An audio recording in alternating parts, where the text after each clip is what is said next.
Hi, Paul Goody, Backstage Live, here with Blake Snyder, author of Save the Cat Goes to the Movies. This is the second in a series of Save the Cat books. Yes, the first one is called Save the Cat, the last book on screenwriting you'll ever need. And of course, this is the sequel. Well, I've been a screenwriter for over 20 years. Writers began to ask questions about, sort of my techniques. And after I answered several emails with the same response, I suddenly said, well, maybe I should write this out in a book. It's a slangy shorthand that me and my screenwriting buddies use. Save the Cat means when you meet the hero of a movie for the first time, he does something nice, like save a cat, that makes you like him and want to go on the journey with him. There's something called the BS2. Yes. Which is the beat sheet. Yeah. BS, name of beat sheet, also your initials. Is Yes. that a coincidence, or? That's exactly where it came from. It's BS squared, the Blake Snyder beat sheet, named after a person we all know and love, moi.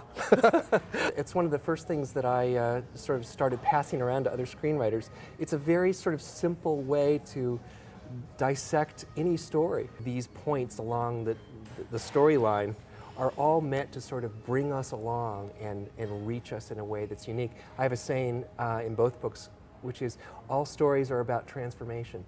All stories are about, we start one way and we end up a completely different way. There's something very compelling about just that simple statement. What I like to call the transformation machine is what is the actual movie, the actual story. You and I, me the writer, you the audience, we're standing on the train platform, we're going to get on this train, and we're not coming back. The 15 points are really a way to sort of demarcate that and force the writer to hit those points in a more satisfying way. I have a chapter, the first chapter is something called Monster in the House. Yes. This is sort of my initiation into storytelling. My good pal, screenwriting buddy, Jim Hagen, who knew much more about movies than I did. One day we were young guys, 20-year-old guys, and he said an amazing thing, which was, Alien and Jaws are the same movie. They both have a monster, a supernatural, bad boy intent on eating the cast, a house, a confined space into which that monster sort of let loose to ply his trade, and the most important thing was a sin. The sin of greed in both of those movies is what lets the monster in the house. And as I, grew in my screenwriting career, movie after movie after movie fell into that category, and there's a really good reason. It's because it goes all the way back to the Greek myth of the Minotaur and the maze. Monster, house, sin, very clearly there. But while I was doing this book, another element became clear. Right, the half man. The half man. These are guys or gals who have had an interaction with the monster before and come away damaged in some way because of it. And they all die on page 75. Robert Shaw in Jaws, Scatman Crothers in The Shining, Ian Holm in Alien, the half man who's also a half robot. Sigourney Weaver starts off in a very particular way in the beginning. She's sort of distant from the other people.